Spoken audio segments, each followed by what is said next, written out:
네, 좀 우리 부정이 지났으니까 새해가 됐죠. 진정한 그 양띠 해는 사실 금요일부터 시작된 거예요. 우리가 그 뉴스에서도 2015년 말근적에 1월 1일 날 양띠해가 맑았습니다 그랬는데, 우리가 갖고 있는 그 12지간은 음력을 기준으로 하기 때문에 양띠해는 지난 금요일부터 목요일 날 저녁으로 해서 시작이 된 것이지요. 그래서 새해 음력으로 새해가 밝았습니다. 혹 2015년 마음 먹었다가 한 달 반 동안 제대로 지키지 못하신 분들은 다시 한번 다짐을 하고 결심을 하면 되겠습니다. 오늘 말씀의 제목 고난과 즐거움입니다. 제가 기도 가운데서도 잠깐 이야기 드렸지만, 고난이라는 정서와 즐거움이라는 정서는 같이 할 수 있는 그런 정서의 조건이 아니죠. 그럼에도 불구하고 오늘 고난과 즐거움, 이 부분에 대한 테마를 가지고 함께 말씀을 나눠보려고 합니다. 고난이나 아픔을 즐기거나 좋아하는 사람은 아마 없을 거예요. 고난이 과연 즐거움이 될 수 있을까요? 아프기 위해서 일부러 노력하거나 고통을 당하기 위해서 일부러 시간을 보내는 사람들은 없을 거예요. 우리가 사진을 몇 장 보도록 할 터인데요. 한번 넘겨보세요. 잘 보이셔요 지금? 발레리나 강수진 씨의 발인데요. 지금 발 사진이에요. 근데 발 사진이 정상적인 것 같아요? 비정상적인 것 같아요? 굉장히 비정상적이죠? 각 마디가 다 지금 퉁그러졌어요. 우리도 사진 조금 해상도가 높은 거를 보게 되면 뼈 마디가 퉁그러진 것 뿐만 아니라 다 저게 굳은 살 때문에 저렇게 되어 있어요. 아플까요? 안 아플까요? 한 장 넘겨보겠습니다. 왼쪽은 아까 그 강수진 씨의 발을 다른 각도로 찍은 거고요. 옆에 있는 발은 요즘 한창 이름이 많이 나오고 있는 그 체조 선수 손현재 씨의 발이에요. 얼굴은 곱상하고 뭐 국민 여동생이라고 하고 있지만 그 발의 모양은요, 강수진 씨와 별반 차이 없을 정도로 굉장히 험악합니다. 또 한 번 넘겨보겠습니다. 저기 발목, 이제 오른쪽 발목을 찍은 사진인데, 복숭아뼈나 지금 발목이 지금 어떻습니까? 어느 쪽이 위고 어느 쪽이 아래인지 구별이 잘 안 되죠. 이유인즉슨 그 스케이트 신발을 신을 적에 미묘한 이 차이를 느끼기 위해서 맨발로 항상 그 가죽신을 신는답니다. 그러다 보니까 발 뒤꿈치 쪽이 아니라 발 앞쪽에 저렇게 굳은 살이 잔뜩 박힌 거예요. 복숭아뼈는 말할 것도 없고, 현재 세계 랭킹 1위입니다. 저 이상화 선수가 세계 500m 스프린터의 1위인데 그 선수의 발이 저렇게 생겼다는 것이죠. 또 한 번 넘겨보겠습니다. 다른 그 발레리나 김주원 씨의 발 모양이에요. 역시 굉장히 틀어져 있죠. 또 한 번 넘겨보겠습니다. 평발이라고 했던 박지성 선수, 축구 선수로 평발은요 가장 치명적인 약점인데, 우리나라 사람들 중에 남자들 중에 평발이면 어디도 안 가요? 군대도 안 갈 정도인데 한 게임에 10km 이상을 뛰는 박지성 선수의 발이에요. 또 한 번 넘겨보겠습니다. 이거 손 모양이죠? 저게 누구냐면 현재 유명한 빅3 안에 드는 테니스 선수 나달이라고 하는 테니스 선수의 손 모양입니다. 저게 지금 게임 중에 잠깐 치료하는 장면을 카메라 기자가 찍은 거예요. 그러니까 무슨 얘기입니까? 이미 손에 상처가 있는 손을 가지고서 그 손을 가지고 뭐 하는 거예요? 경기를 하고 있다는 얘기예요. 저 선수들이 아픈 걸 모르는 사람이 아니에요. 다치는 걸 어떤 즐기거나 다쳤을 때 상처가 생기는 것을 일부러 그것을 막 즐기거나 고통을 막 기뻐하는 그런 사람들이 아니에요. 똑같이 저와 여러분과 같이 똑같이 고통이나 아픔을 아는 사람들이라는 얘기예요. 그런데 그 시간들을 저렇게 자신의 발이나 손이 정상적인 범위를 벗어나는 상황을 통해서 얻어지는 것을 향해 달려갔기 때문에 손과 발이 정말 비정상적으로 보일지라도 그 선수들은 자신의 원하는 목표를 향해서 어떻게 한 거예요? 꾸준히 달려간 거예요. 달려가다 보니까 결국은 어떻게 됐어요? 손과 발이 비정상적인 모양이 나타났지만 그들의 삶을 어느 누구 한 사람 손가락질하면 비정상적이라고 이야기하지 않고 오히려 비정상적으로 생겨진 저 손과 발을 우리는 뭐라고 얘기합니까? 영광의 상처라는 말을 하고 또 그 선수의 노력을 보여주는 증거로 우리는 보게 된다는 것입니다. 이런 사진들을 통해서 그 선수가 그 시간들을 보냈을 노력, 열정, 우리는 이러한 것들에 대해서 충분히 10마디, 100마디의 말보다 저 사진 한 장으로 그들의 노력이 어떻게 됩니까? 평가된다는 것이죠. 오늘 베드로 사도도 이렇게 4장 12절에 시작합니다. 사랑하는 자들아, 너희를 연단하려고 오는 불시험을 이상한 일 당하는 것 같이 이상히 여기지 말고 오히려 너희가 그리스도의 고난에 참여하는 것으로 즐거워하라. 이는 그의 영광을 나타나실 때에 너희로 즐거워하고 기뻐하게 하려 합니다. 베드로 사도가 이야기하는 이 불시험이라는 것은 때로는 머릿속에서 생각할 수 있는 가장 고통스러운 시험이라고 생각할 수 있을지 모르겠지만 제가 지난번에도 언급드렸지만 아시다시피 그 요르단 비행사가 IS 그 이슬람 무장 세력들에 의해서 그 쇠 철창 안에 갇혀가지고 불로 살아있는 사람은 불로 태워 죽이는 장면을 직접 보여줬다는 겁니다. 그러면 그것이 요즘에 있는 한 일회적인 사건이었느냐? 그렇지 않다는 것이죠. 여러분들이 아시겠지만 로마 황제들이 자신의 정치적인 세력의 반기를 들고 그 반역을 도모한 사람들을 사형시키는 방법 중에 하나가 뭐였습니까? 그게 십자가형이었어요. 그런데 그 십자가형은 사형시키는 하나의 방법일 뿐이지 그걸로 전부 그렇게 죽였다는 게 아니에요. 오히려 십자가에 달아놓고 그 나무 밑에서 뭐 하는 경우도 있어요? 불로 태워 죽이는 경우도 있었다는 것이죠. 그러니까 지금 베드로가 이 불시험을 이상한 일 당하는 것 같이 이상히 여기지 말고 라는 이러한 표현은 실제 그 1세기 전후에 초대교회의 그리스도 공동체에 당할 수 있는 실제 순교의 장면들이 될 수 있었다는 것입니다. 그런데 이러한 일 당하는 걸 오히려라는 단어를 써서 뭐라고 얘기합니까? 너희가 그리스도의 고난에 참여하는 것으로 즐거워하라고 이야기를 합니다. 사실상 쉬운 표현은 아니에요. 베드로가 초대교회의 어른으로서 순교를 당하고 있는 공동체에 있는 젊은이들을 향해서 혹은 연로하신 그 그리스도인들을 향해서 쉽사리 이 이야기를 할 수 있는 부분이 아니었다는 것이죠.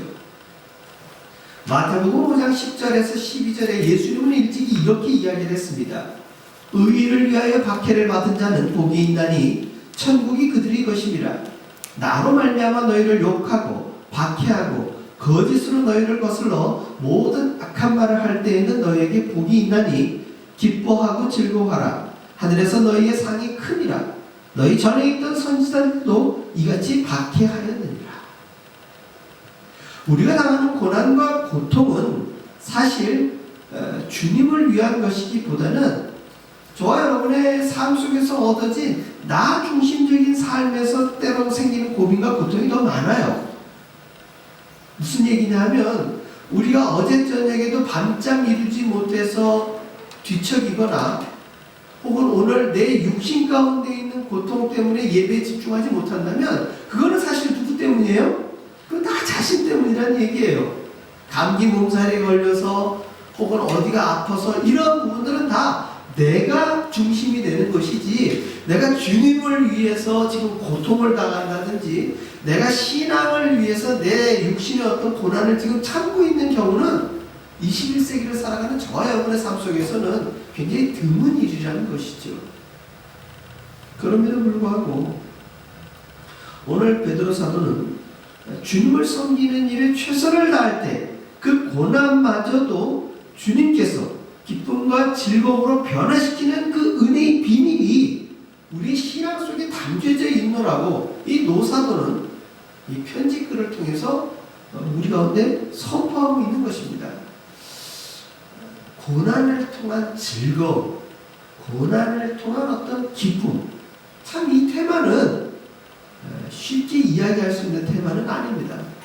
저는 어제 이 말씀을 곰곰이 묵상하는 가운데에 저희 어린 시절이 떠올랐어요. 제가 어린 시절에 이제 초등학교를 다니는데 초등학교 1학년부터 6학년을 다니는 시절 동안 제가 이 목발을 뭐 지금은 1년에 한두 번 넘어지기 쉽지 않을 정도로 잘 짚고 다니지만 제가 여기 8살 초반부터 목발을 짚었어요. 그러니까 8살 초반에 짚을 때는 팔힘도 약하고 자주 넘어지죠. 그런데 비가 오게 되면 어떻게 합니까?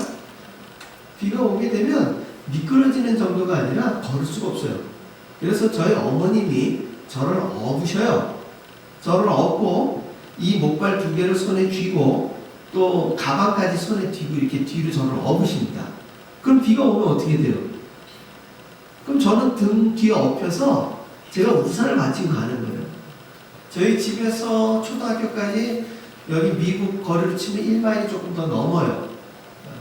그렇다고 뭐 저희 어머님이 기골이 장대하신 분이 아니에요. 체구가 자그마하신 분인데 저를 업고 걸으셨다는 것이죠. 1학년 때만 걸었을까요? 1학년, 2학년, 3학년 제가 자라감에 따라서 제 체격도 커지지만 저희 어머니는 초등학교 졸업할 때까지 그러한 일을 반복했습니다.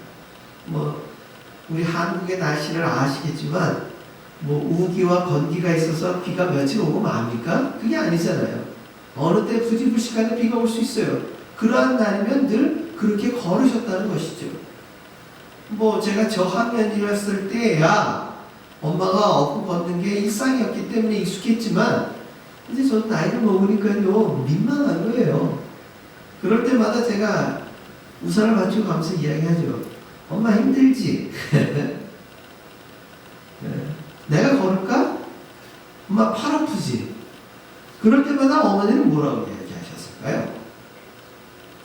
괜찮다고 이야기하셔요. 엄마는 하나도 힘들지 않다고 이야기하십니다. 왜 그랬을까요? 자녀를 향한 사랑이 있기 때문에 그런 거예요. 그리고 그렇게 업어서 학교를 보내서 그 자녀가 잘 되기를 바라는 마음이 있었고 또 그렇게 공부한 저는 부모님의 기대, 어머님의 기대에 부응하기 위해서라도 어떻게 합니까? 열심을 했다는 것이죠. 결국 초등학교 때 개근상을 받았어요. 그 얘기는 뭐예요? 한 번도 결석한 적이 없었다는 것이죠. 제가 초등학교 다녔을 적에 한 반에 80명이 넘는 사람이 한 반에 다녔었는데 그 한 반에 6학년 졸업할 적에 한 반에 개근상을 받은 사람이 3사람이 채 되지 않아요. 한 반에.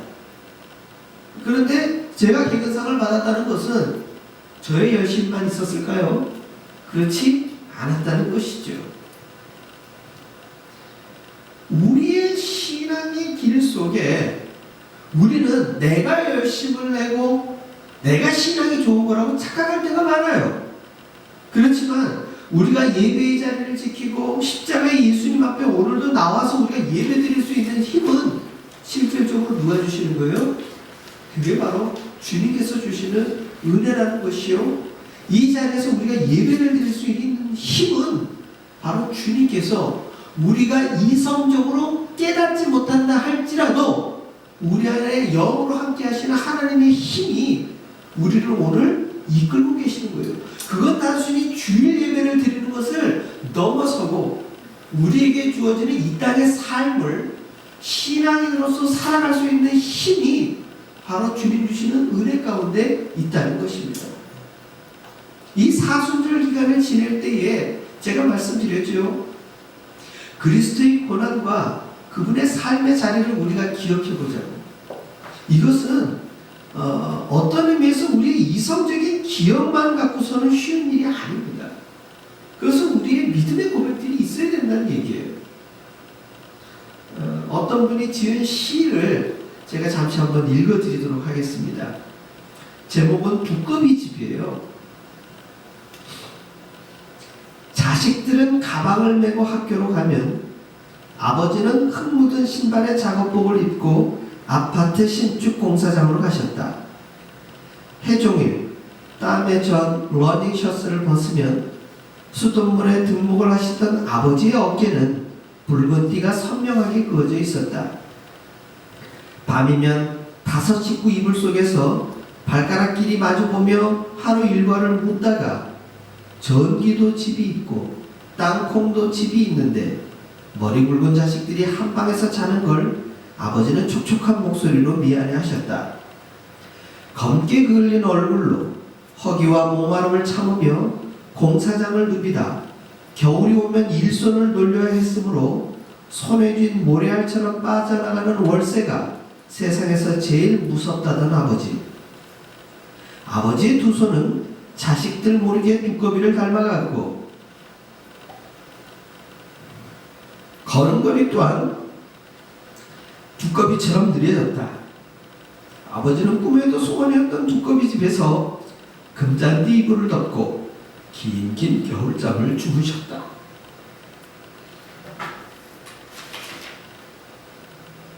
자녀를 위해서 자신의 손이 두꺼비처럼 되어지고 그리고 일평생 자식들을 위해서 자신의 삶을 바친 우리네 아버지의 모습이 이 짧은 시 안에 담겨져 있습니다. 우리는 21세기에 OECD 국가들 가운데 경제 대국이다, 9위다, 8위다 이렇게 이야기들을 많이 합니다. 그 경제 기반 속에는 저와 여러분의 아버지의 모습이 담겨져 있습니다. 21세기의 한국이 대한민국이라는 이름을 알리고 경제적으로 부하게 살아갈 수 있는 그 밑바탕에는 이와 같은 우리 아버지들의 삶이 그 보이지 않는 저면에 깔려 있습니다. 이 짧은 시귀는 우리 가운데 이야기합니다. 이 교회가 또 저와 여러분이 오늘날 생명이나 우리의 삶의 어려움을 동반하지 않고 믿음을 가질 수 있었던 것은 오늘 베드로전서를 썼던 이 베드로 어른과 이 서신서를 받았던 많은 믿음의 선진들의 피와 땀에 그 베이스가 깔려있고 그리고 가장 큰 반석은 무엇이겠습니까? 바로 우리 주 예수 그리스도의 희생과 섬김의 도가 이 십자가의 도가 우리 가운데 우리의 보이지 않는 이 교회의 저면에 있기 때문에 우리는 오늘도 하나님을 아버지라 예수를 그리스도라 고백할 수 있는 것입니다.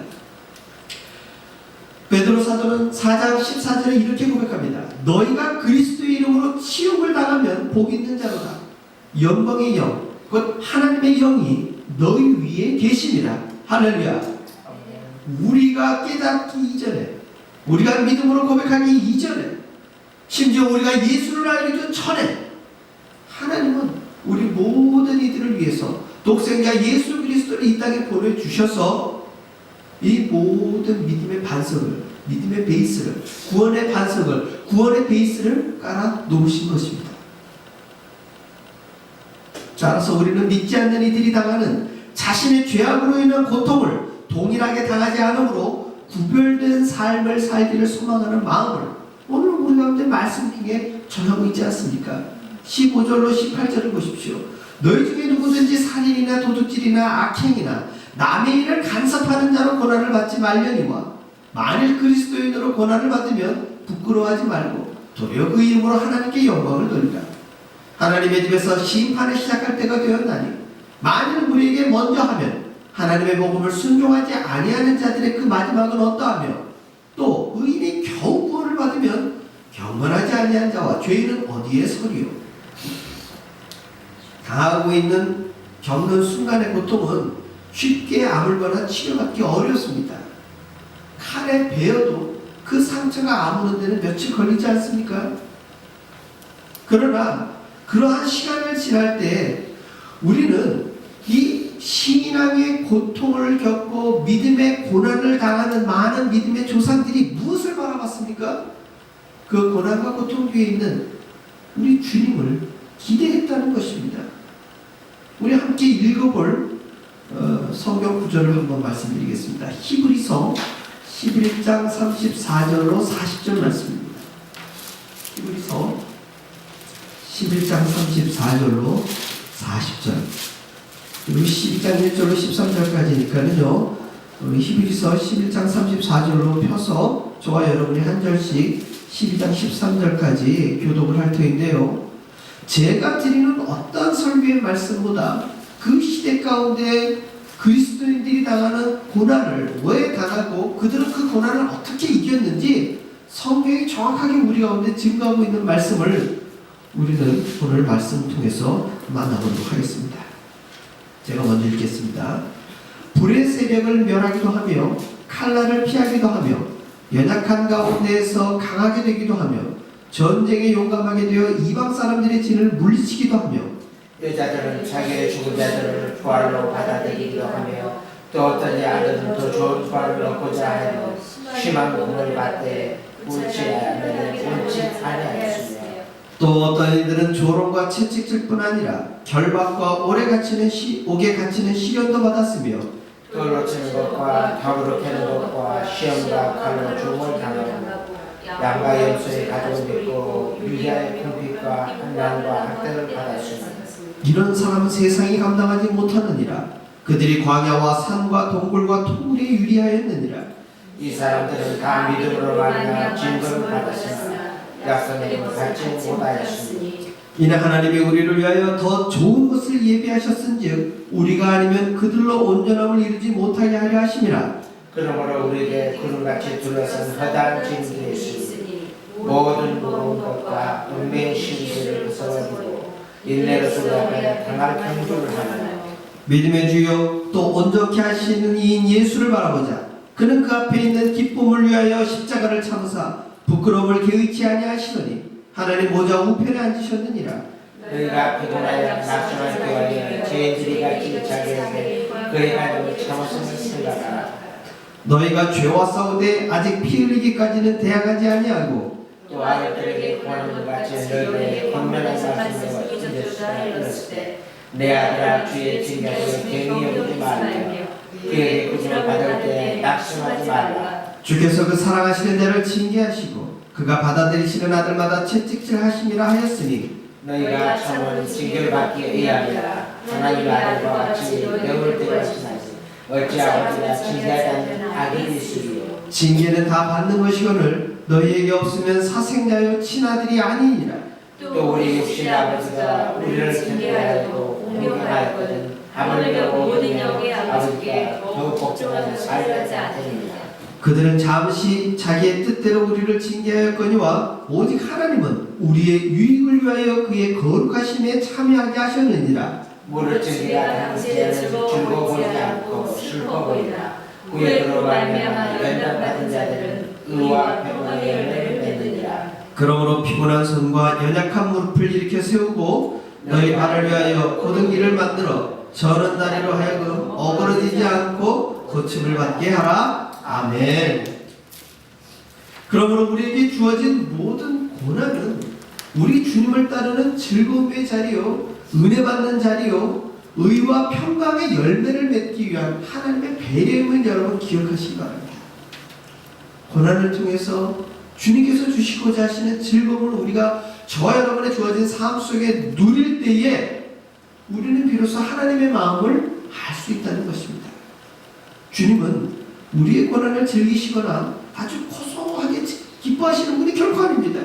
그러나 그 고난의 시간 뒤에서 하나님과의 만남, 그리고 도우시는 하나님의 은혜를 기대하시는 그 하나님 계시는 분임을 우리가 믿기를 원하고 계시는 것이 바로 하나님의 뜻입니다.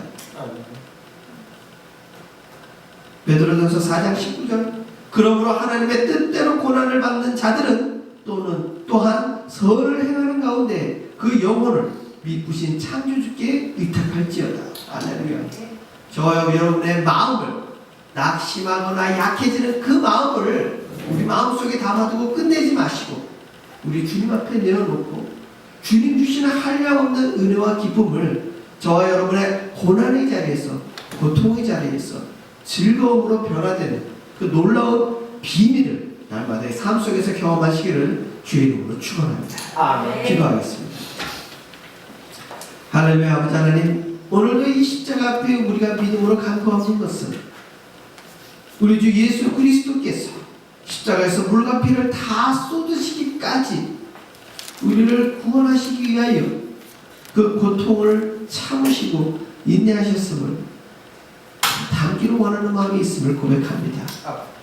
우리가 비록 십자가에 또 달려야 될 이유는 없지만 우리 주님의 그 고난과 고통의 자리에 우리의 구원을 위하여 계셨음을 잊지 않게 하여 주시옵소서.